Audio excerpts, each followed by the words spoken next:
Assalamualaikum semua. Hari ini bersama saya adalah Natasha Binta Marshidi akan meneroka di Natural Batik Village.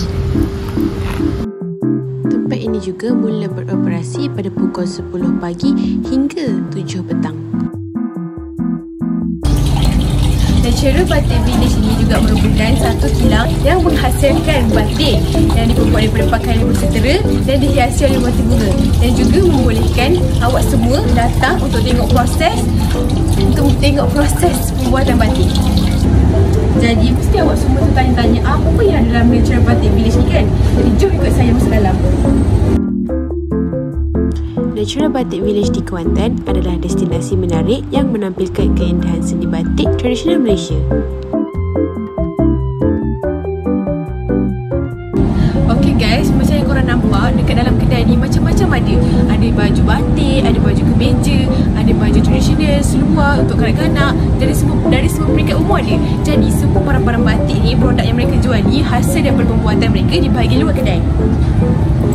Produk-produk kat sini saja bukan hanya kain batik, tapi ada juga kain lain untuk kaum lelaki macam ni. Kat sini kita ada samping untuk lelaki. Jadi kalau untuk raya akan datang nanti, bolehlah awak semua ataupun kita beli untuk keluarga. Okey, sekarang saya bagi awak semua tengok di bahagian dalam kawasan Natural Batik Village.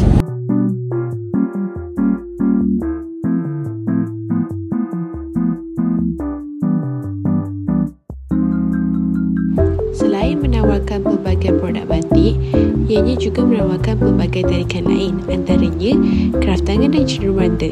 Pelbagai produk kraftangan seperti beg, aksesori dan barangan hiasan buatan tempatan. Selain itu juga, ianya ada pakaian dan fashion batik. Selain daripada kain batik, terdapat baju, selendang dan pakaian moden berasaskan batik.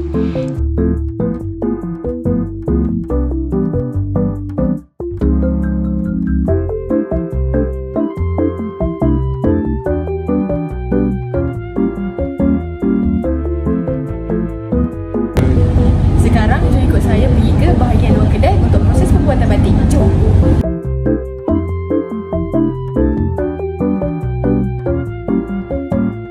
Kat kawasan ni juga terbagi kepada dua, iaitu kawasan pembeli belah dan kawasan proses pembuatan batik.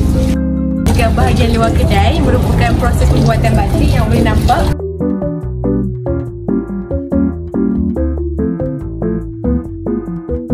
Kat sini kawasan dia agak besar dan juga banyak aktiviti batik yang kita boleh lakukan seperti mewarna batik, melukis, dan kat bahagian belakang dia juga ada tempat pembuatan handblock batik.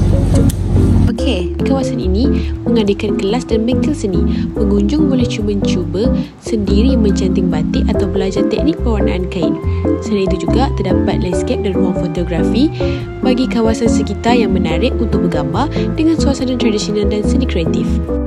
Ini juga merupakan aktiviti handblock batik yang diadakan di bahagian belakang kedai. Tempat ini memang penuh dengan kreativiti dan warisan budaya yang patut kita hargai. Korang, selesai sudah saya bawa awak semua untuk pusing di kawasan Natural Batik Village. Jadi kalau awak semua berminat untuk membeli batik ataupun pakaian batik yang diperbuat di sini, awak juga boleh datang ke sini dan membuat aktiviti batik yang lain. Bye, sampai jumpa lagi.